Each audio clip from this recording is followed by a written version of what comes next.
जय हिंद आप सभी को। बहुत बहुत स्वागत है वरदान इंस्टीट्यूट के इस प्यारे से प्लेटफॉर्म पर। हम लोग फिजिक्स पढ़ते पढ़ते 12वीं की बहुत दूर तक आ गए हैं, जहां पर हम लोगों ने कूलाम के नियम को बहुत अच्छी तरीके से पढ़ लिया है और समझ लिया है।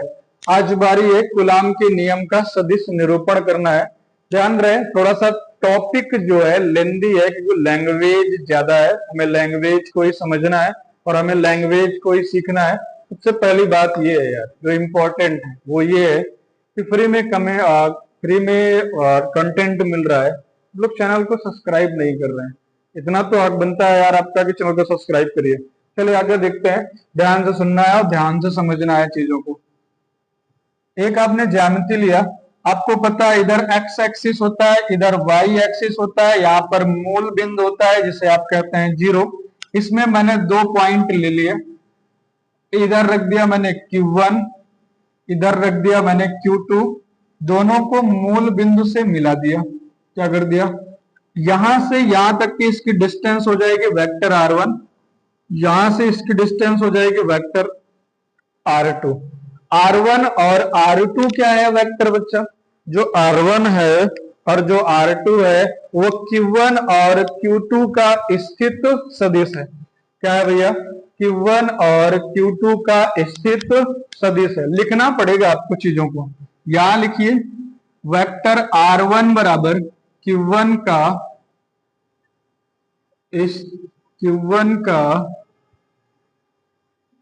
स्थित सदिश किसके सापेक्ष है, O के सापेक्ष, मूल बिंदु O के सापेक्ष। वेक्टर R2 क्या है बेटा, Q2 का स्थित सदिश O के सापेक्ष। बात समझ में आया, क्लियर हो गया, कोई दिक्कत। यहां पर आइए, देखिए होगा क्या, इन दोनों में होगा क्या, ये वाला इस पर फोर्स अप्लाई करेगा और ये वाला इस पर बल लगाएगा, फोर्स अप्लाई होगा दोनों तरफ से। अगर जो ये वाला इस पर बल लगाएगा तो मैं इसको कैसे लिखूंगा, और जब ये वाला इस पर बल लगाएगा तो मैं इसे कैसे लिखूंगा। ध्यान से समझना है, यही चीज सीखना है आपको, रट्टा नहीं मारना है। ध्यान से सुनना। एक बात बताइए, Q1 बल लगा रहा है Q2 पर, तो पहली बात है कि किधर कार्य हो रहा है, 2 पर, यहां होगा 2। किधर से बल अप्लाई हो रहा है, 1 से। बात समझ में आ गया। वही हाल यहाँ पे, Q2 अप्लाई कर रहा है Q1 पर, तो अप्लाई किस पर हो रहा है, लग किस पर रहा है, 1 पर। कौन लगा रहा है, 2। बात समझ में आ गया, क्लियर हो गया, कोई दिक्कत नहीं है। दोनों के बारे में लिखना पड़ेगा। एकांक सदिश के बारे में लिख लेते हैं। सदिश आप लिखते हैं तो सदिश में परिमाण और दिशा दोनों की जरूरत होती है। दिशा को बताता है एकांक सदिश, इसके लिए एकांक सदिश ये होगा और इसके लिए एकांक सदिश क्या होगा, ये होगा। बात समझ में है, लिखिए क्या लिखना है यहां पर, क्या लिखना है। पहले वेक्टर R12 के बारे में लिखिए। R12 क्या है, R12 क्या है, Q1 पर Q1 का स्थित सदिश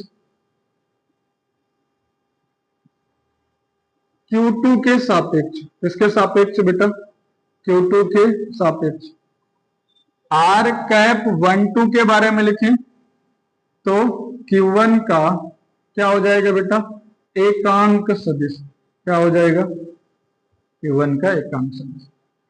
वेक्टर R21 के बारे में लिखें तो Q2 का स्थित सदिश Q1 के सापेक्ष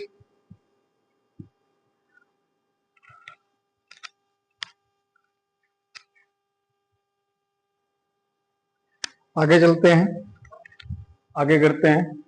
यहां से हम लोगों ने R कैप 21 निकाल लीजिए। क्या हो जाएगा, Q2 का एकांक सदिश। क्या हो जाएगा, Q2 का एकांक सदिश। यहां तक बात समझ में आ गई, क्लियर हो गया, कोई दिक्कत यहां तक में नहीं है। तो फिर आगे बढ़ते हैं।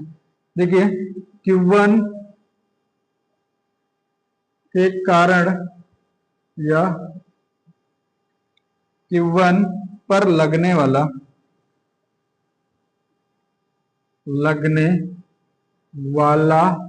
बल किसके कारण, Q2 के कारण।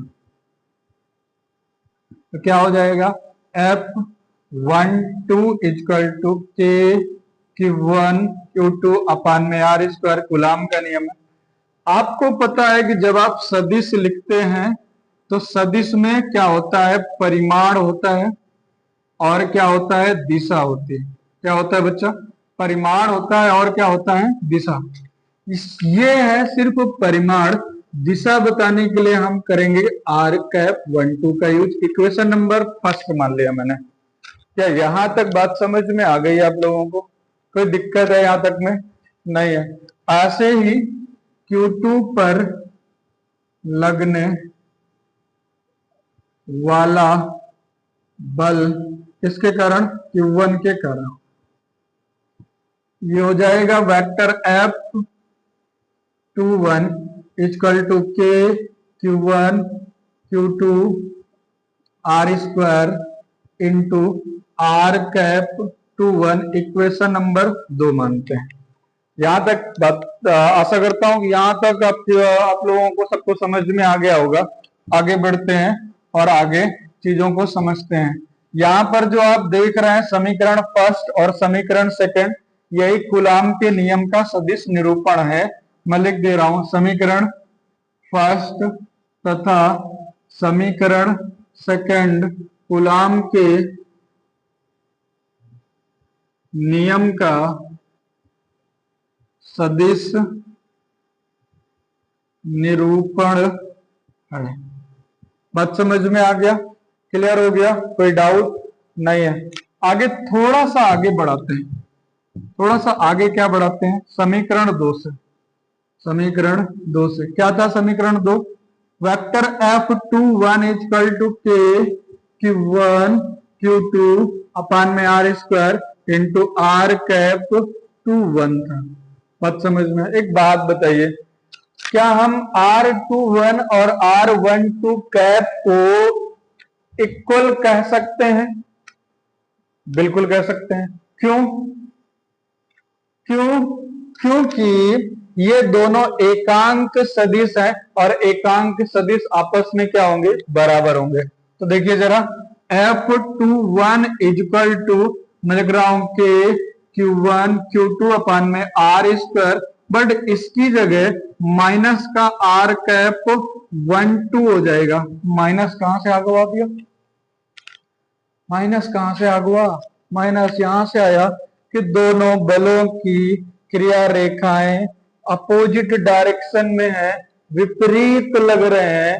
विपरीत लग रहे हैं तो एक पॉजिटिव होगा और एक नेगेटिव। बात समझ में आ गया? अभी बोल लो, समझ में आ गया? यहां से आगे जाएगा, अगर जो समझ में आ गया है तो चैनल को सब्सक्राइब कर दीजिएगा।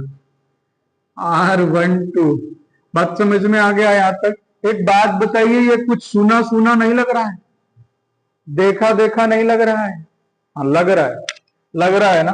किसका बराबर था, माइनस का F12 के इक्वल था। बात समझ में आ गया? तो क्या लिख दे, थोड़ा सा लिख दे, क्या कुछ, दोनों बल परिमाण में बराबर व दिशा में विपरीत। बात समझ में आ गया, क्लियर हो गया, कोई डाउट नहीं है? यही था कूलाम के नियम का सदिश निरूपण। वीडियो अच्छी लगी हो तो वीडियो को शेयर जरूर करें और चैनल को सब्सक्राइब करके जाना है।